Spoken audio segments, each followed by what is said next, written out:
पहले तो इसमें ग्राफ समझना होगा। इसमें ना एक वैल्यू दोनों ग्राफ में दे रखी है, मतलब टोटल 3 ही वैल्यूज हैं, 4 वैल्यूज नहीं है। लेफ्ट वाले ग्राफ में कितनी वैल्यूज हैं?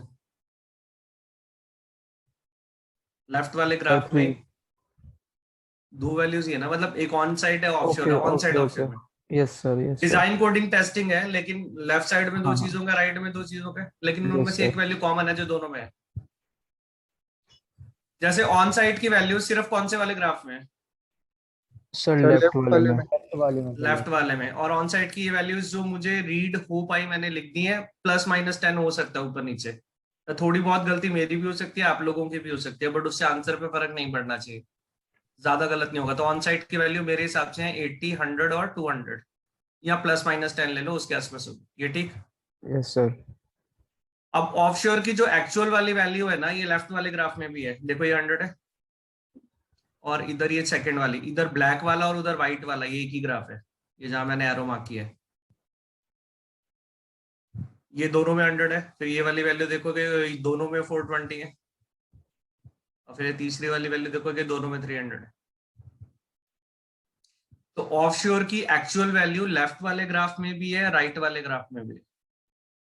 राइट वाले ग्राफ में नया क्या है फिर? Estimated value. एस्टिमेटेड वैल्यू बस वहां पे नहीं है। और वो वैल्यू अगर हम देखें तो हर बार एक्चुअल से थोड़ी सी कम है, तो मैंने 10-10 कम करके ले लिया है कि ये तो हमने ले ली एक्चुअल वैल्यूज, और एस्टिमेटेड हर बार उससे थोड़ी सी कम है, तो 10-10 माइनस कर दिया, 90, 410, 290। ये क्लियर? सर कोई doubt?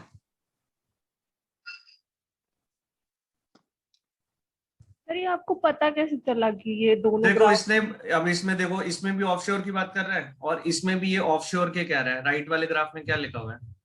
Figure on the right side shows the estimated and actual work involved in offshore. तो राइट वाला ग्राफ पूरा ऑफशोर का है, लेफ्ट वाले में भी ऑफशोर था, तो ऑफशोर तो दोनों में है ही है। अब लेकिन एक्चुअल वाला दोनों में था कैसे?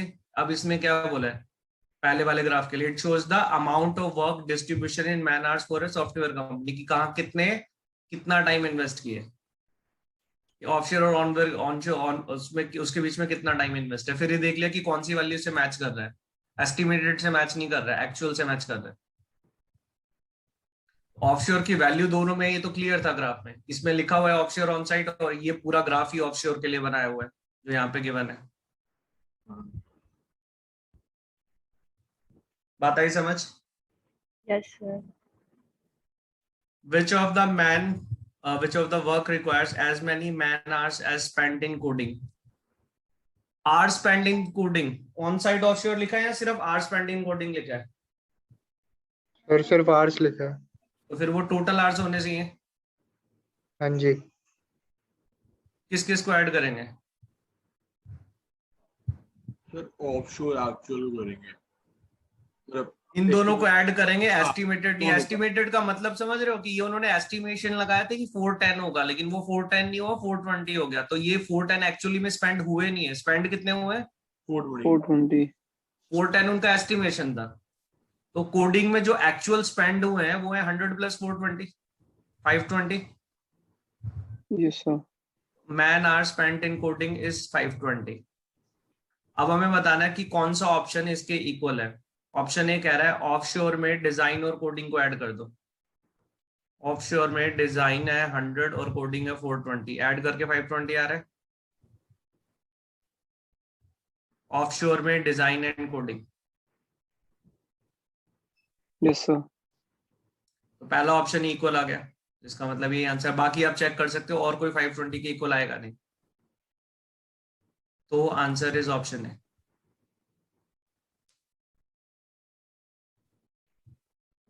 सर हाँ बोलो। सर एक डाउट था कि जैसे लेफ्ट वाला ग्राफ है, तो इन्होंने ऊपर भी कहीं मेंशन नहीं किया था कि वो एक्चुअली ही होगा, तो हमने अज्यूम क्यों किया? ये मतलब डाउट आ रहा है बहुत बार कि हमने इसको एस्टिमेटेड क्यों नहीं लिया, हमने खुद से अज्यूम करके एक्चुअली। देखो अगर मैं बोलता हूँ आवर्स स्पेंट इन टीचिंग, तो आप उसको क्या लोगे? अगर मैं कुछ भी नहीं बोलता हूँ, आई नॉर्मली से hours spent in teaching, hours spent in teaching maths, आप उसको इन जनरल एस्टिमेटेड लोगे या एक्चुअल लोगे? तो वो तो एस्टिमेटेड होता है ना, मतलब अगर हम लेते तो जरूरी थोड़ा कि वो एक्चुअली हो, हमने तो एस्टिमेशन से ही नहीं, लिया। बट आप एस्टिमेटेड हमेशा बोलते नहीं हो। जैसे मैं बोलता हूँ मैंने 10 घंटे पढ़ाई की या मैं 10 घंटे पढ़ाई करूंगा, तो इसमें मैं ये मान के चलता हूँ ना एक्चुअल करूंगा तो एक अलग बात है, वो हुआ नहीं है। लेट्स से इफ आई से कि 10 आवर्स मैथ्स पढ़ा, तो वो एक्चुअल होना चाहिए ना। एस्टिमेटेड हमेशा मेंशन करना पड़ेगा कि it is estimated, there is an estimation.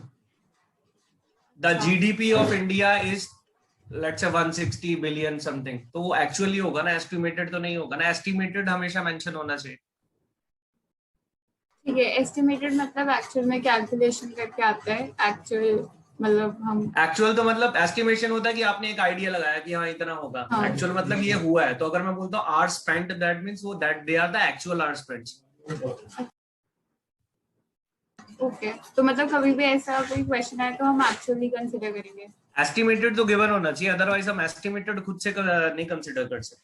और एस्टिमेटेड हमेशा गिवन भी नहीं होगा, तो हर केस में हम एस्टिमेशन को थोड़ी देखते हैं, जो जनरली हम एक्चुअल को देख के चलते हैं। एस्टिमेशन इन्होंने दे दिया तो हमने देख लिया, ठीक है। Okay sir.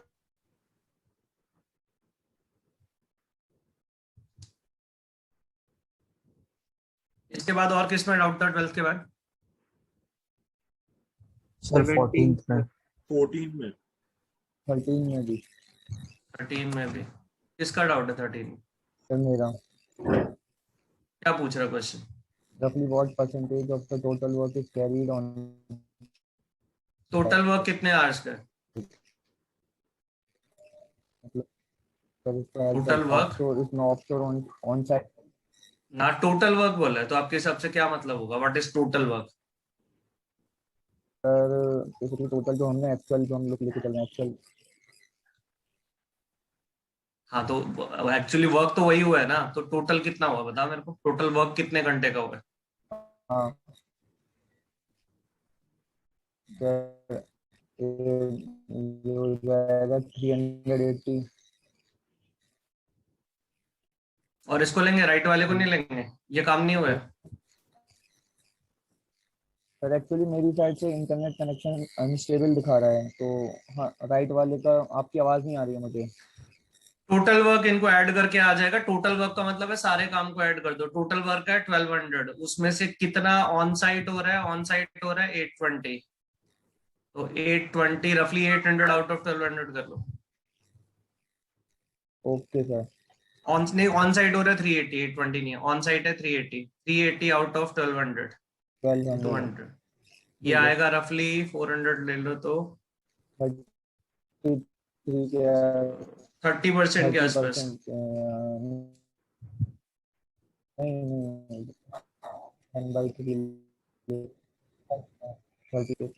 यार तुम्हारा ना बैकग्राउंड मतलब प्रॉब्लम कर रहा है उसमें।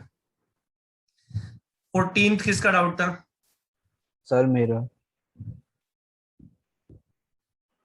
Total effort in man hours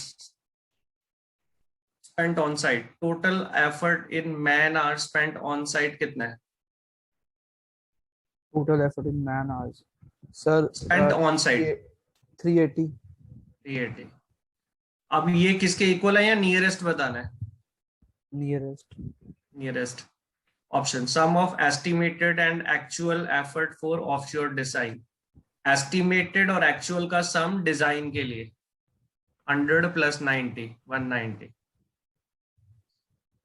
second है estimated man hours of offshore coding. Offshore coding के estimated 410। Actual man hour of offshore testing. Actual offshore testing is 300।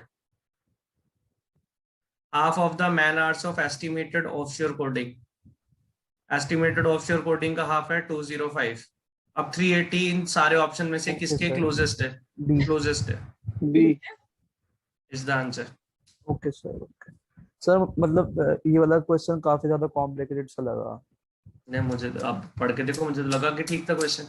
नहीं ये क्वेश्चन मतलब ये पूरे सेट की बात कर अच्छा, रहे हैं कि पूरा सेट ना वो दो ग्राफ हाँ, की वजह से है कि अगर आपको हाँ, ग्राफ हाँ समझ जी नहीं सर, आया। वो समझ नहीं आया था, मतलब सॉल्यूशन देख के भी मतलब थोड़ा सेट में प्रॉब्लम वही थी कि एक वैल्यू दो जगह दे दी है, उससे Yes, sir.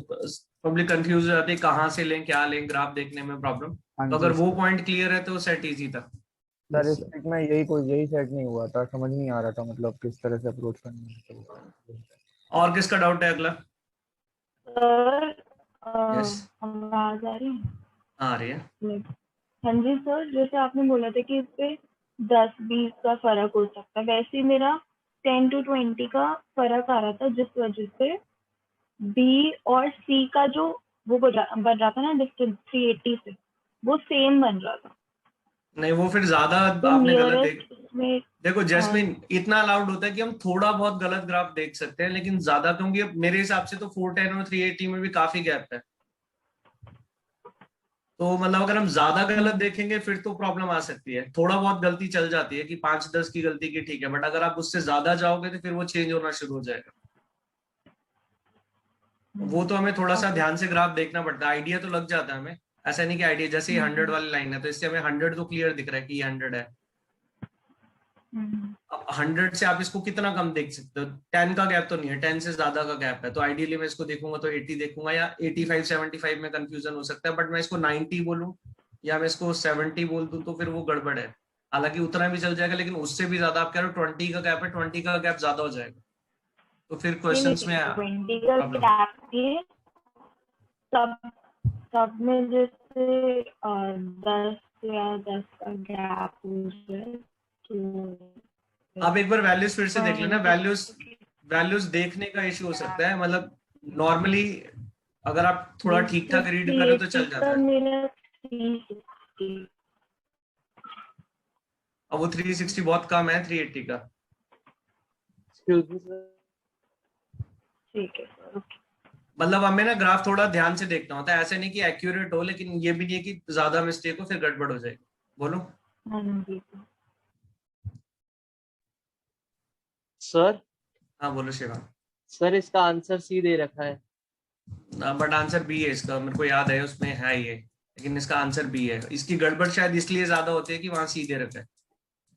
सर मेरा भी सी ही आ रहा था, बिकॉज जब मैंने अपने उसमें लिया था जो वैल्यूज दी थी रफली 360 के अराउंड आ रही थी। एक एंड मिनट यार, सी वाली एक बार वैल्यूज देख लो दोबारा, हमने कौन सी वैल्यू गलत ली है। टेस्टिंग की 200 की जगह 180 ले लो, जो ऑन साइट एक्चुअल है। यार मुझे अभी भी 200 दिख रहा है।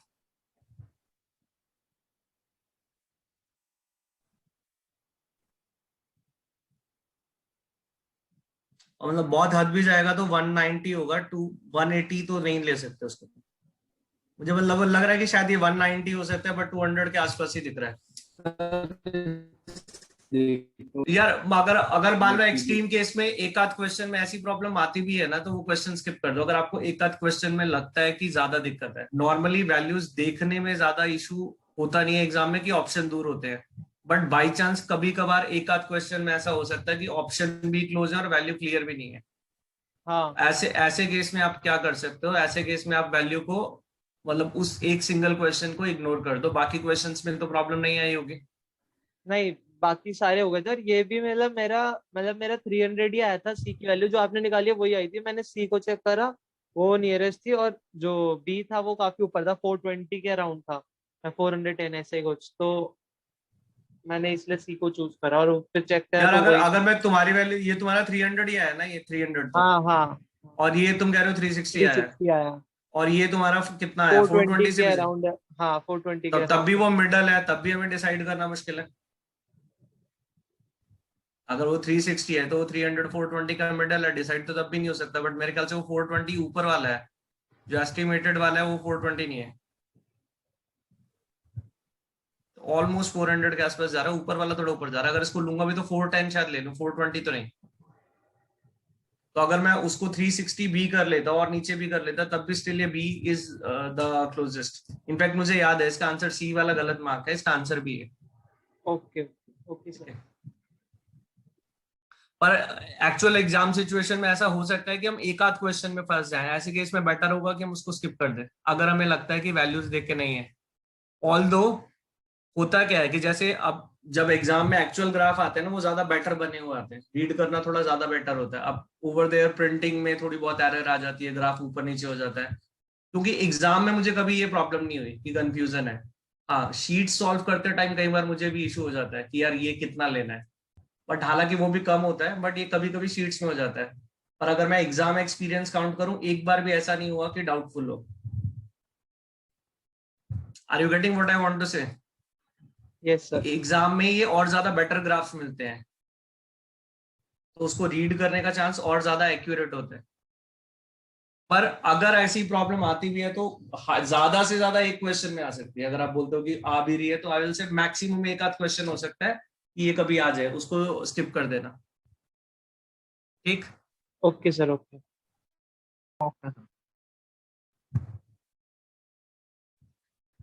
और कोई डाउट? सर 15।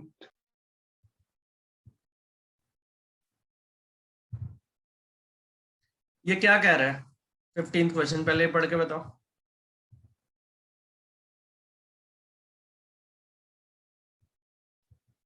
सर समझ ही नहीं आया क्वेश्चन तो। लैंग्वेज तो पढ़ो, सामने लिखा तो हुआ है, अब उसको पढ़ो तो सही क्या कह रहा है। क्वेश्चन स्क्रीन पे है तुम्हारे पास? क्या सर? क्वेश्चन स्क्रीन पे है, हाँ जी, हाँ जी। पढ़ो उसको और बताओ क्या कहने की कोशिश कर रहा है। सर जो 50% ऑफशोर का वर्क है वो ऑन साइट के साथ मतलब कैरिड ऑन आउट। साइट पे करना है, मतलब ऑफशोर में जितना काम कर रहे हैं उसका आधा काम ऑन साइट पे करना है। जैसे ऑफशोर में डिजाइन में कितने घंटे हैं? सर 100 है। तो वो कह रहा है उसमें से आधा ही ऑफशोर पे करना है, बाकी ऑन साइट पे करना है। मतलब 50 घंटे ऑफशोर रखने हैं, बाकी 50 को ऑन साइट पे करेंगे। नहीं, ऑफशोर में 50 करना और ऑन साइट में 50 प्लस कर देंगे। हाँ, ठीक है। यही वो कहना चाह रहा है कि ऑफशोर में आधा ही काम करना है, बाकी काम ऑन साइट करना है।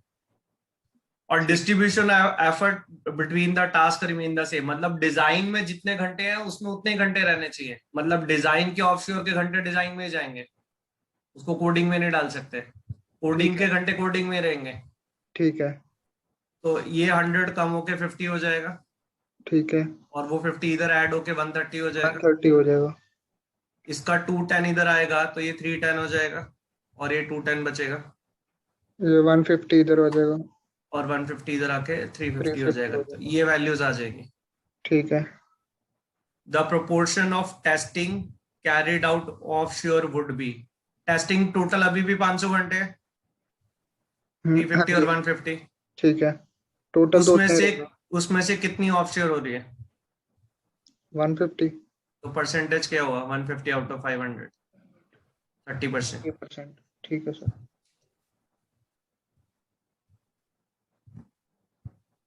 क्लास और कोई डाउट?